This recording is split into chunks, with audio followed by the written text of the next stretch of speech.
Hello guys, welcome back to the channel. In today's video, I'm going to show you how you can claim free Moonlight Crystals in Heartopia game.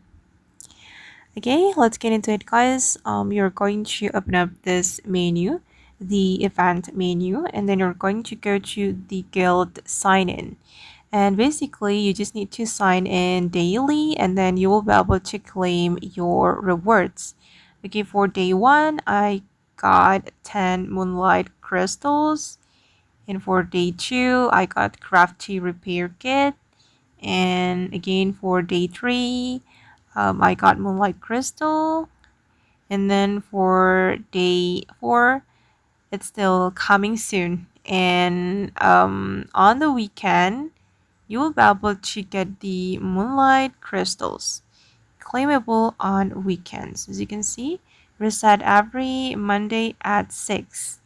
So guys, don't forget to go to the guild sign in to claim the Moonlight Crystals for free. And it's not only the Moonlight Crystals, but you can also claim the other rewards. Okay guys, and that's how you can claim Moonlight Crystals for free in Heartopia game. I hope this video will be useful for you. Thank you so much for watching and bye!